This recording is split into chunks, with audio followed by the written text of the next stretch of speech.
नया शहर। रात के करीब 9 बज रहे थे। आसमान में बादल छाए हुए थे और हल्की बारिश सड़क को चमका रही थी। बस स्टैंड पर भीड़ धीरे धीरे कम हो रही थी। उसी भीड़ के बीच एक दुबला पतला लड़का अपने पुराने बैग को कसकर पकड़े खड़ा था। उसका नाम था आरव। उसकी आंखों में डर भी था और उम्मीद भी। आज वो पहली बार अपने छोटे से गांव को छोड़कर इतने बड़े शहर में आया था। एक ऐसा शहर जहां ऊंची ऊंची इमारतें थीं, चमचमाती सड़कें थीं और हजारों लोग बिना रुके भागते रहते थे। बस धीरे धीरे आगे बढ़ गई। आरव अकेला खड़ा रह गया। उसने जेब से एक मुड़ा हुआ कागज निकाला। उस पर एक पता लिखा था, शर्मा लॉज, पुराना बाजार, विजयनगर। आरव ने गहरी सांस ली और बारिश में भीगते हुए आगे बढ़ गया। पहला अध्याय, गांव से विदाई। आरव का गांव बहुत छोटा था। वहां हर कोई एक दूसरे को जानता था। उसके पिता किसान थे और माँ घर संभालती थी। घर की हालत अच्छी नहीं थी। बारिश कम होने के कारण खेतों में फसल भी ठीक नहीं हुई थी। एक रात पिता ने धीरे से कहा, बेटा अब गांव में कुछ नहीं बचा। अगर तू शहर जाकर काम करेगा तो शायद हमारा घर संभल जाए। माँ की आंखों में आंसू आ गए।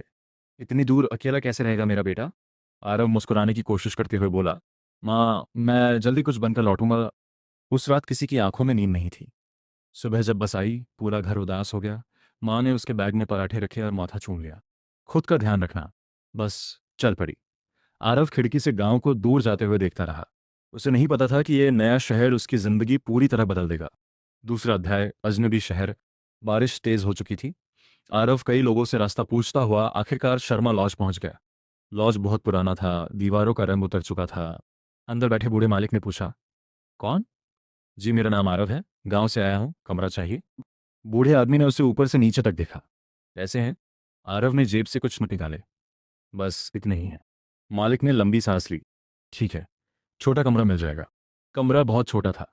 एक टूटी कुर्सी, पुराना पंखा और छोटी सी खिड़की। लेकिन आरव के लिए वही उसकी नई दुनिया थी। उस रात वह खिड़की से बाहर शहर की रोशनी देखता रहा। सड़क पर लोग अब भी भाग रहे थे। उसे लगा जैसे यह शहर कभी सोता ही नहीं। तीसरा अध्याय, नौकरी की तलाश। अगली सुबह आरव जल्दी उठ गया। उसने साफ कपड़े पहने और नौकरी ढूंढने निकल पड़ा। लेकिन शहर इतना आसान नहीं था। हर जगह वही सवाल पूछा जाता, अनुभव है? और हर बार उसका जवाब होता, नहीं, कोई उसे काम नहीं देता। पूरा दिन भटकने के बाद उसके पैर जवाब देने लगे। शाम को वो थका हुआ सड़क किनारे बैठ गया। तभी सामने एक छोटी सी चाय की दुकान दिखी।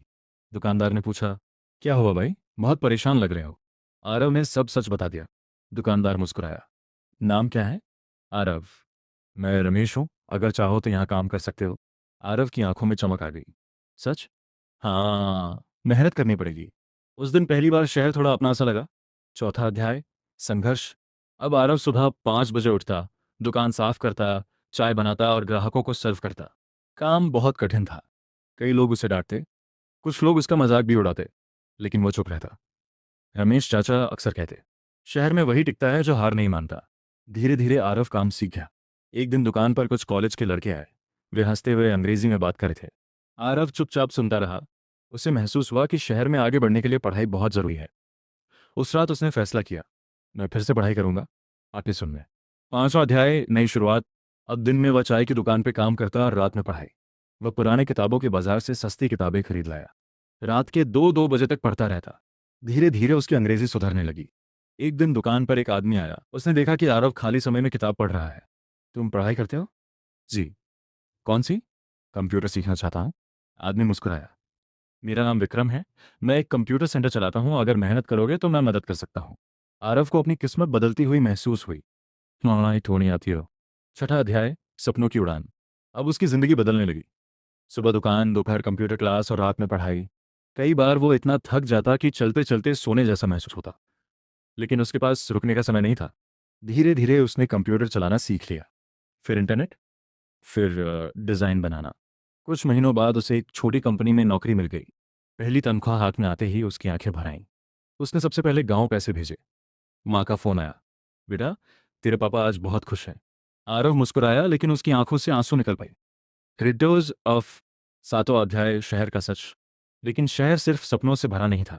एक दिन कंपनी बंद हो गई। सभी कर्मचारियों को निकाल दिया गया। आरव फिर से बेरोजगार हो गया। उसके पास किराया देने तक के पैसे नहीं बचे। उस रात वो सड़क पर अकेला बैठा था। बारिश फिर से हो रही थी।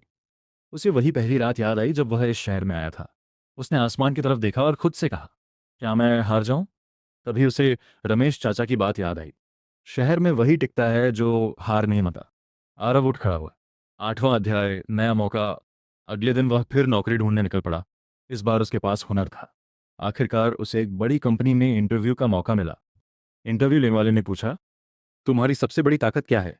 आरव ने बिना सोचे जवाब दिया, मैं मुश्किल हालात में भी हार नहीं मानता। उसका जवाब सुनकर इंटरव्यू लेने वाला मुस्कुरा दिया।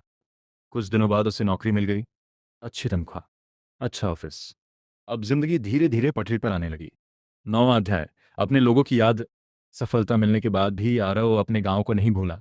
वह हर महीने एक घर पैसे भेजता। एक दिन उसने फैसला किया कि अब वो अपने माता पिता को शहर लाएगा। जब उसके माँ पिता पहली बार शहर आए, उनकी आंखें आश्चर्य से भर गईं। ऊंची इमारतें देखकर माँ बोली, इतना बड़ा शहर और हमारा बेटा यहाँ अकेला रहता।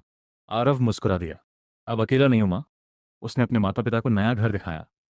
पिता की आंखें भर आईं, तूने हमारा सपना पूरा कर दिया बेटा। अंतिम अध्याय, नया शहर, नई जिंदगी। कुछ साल बाद आरव उसी शहर में एक सफल इंसान बन चुका था। लेकिन वह आज भी उस पहली बारिश वाली रात को नहीं भूला था। एक दिन वह उसी बस स्टैंड के पास खड़ा था जहां वह पहली बार आया था। वहां उसने एक घबराए हुए लड़के को देखा जो अपने बैग को कसकर पकड़े खड़ा था। आरव उसके पास गया। नए हो शहर में? लड़के ने डरते हुए कहा। जी। आरव मुस्कुराया, डरो मत। शुरुआत मुश्किल होती है, लेकिन अगर मेहनत हिम्मत हो तो यही शहर जिंदगी बदल देता है। लड़के के चेहरे पर हल्की मुस्कान आ गई। आरव आसमान की तरफ देखने लगा। बारिश की हल्की बूंदें फिर गिरने लगीं। लेकिन इस बार वो अकेला नहीं था। नया शहर अब उसका अपना बन चुका था।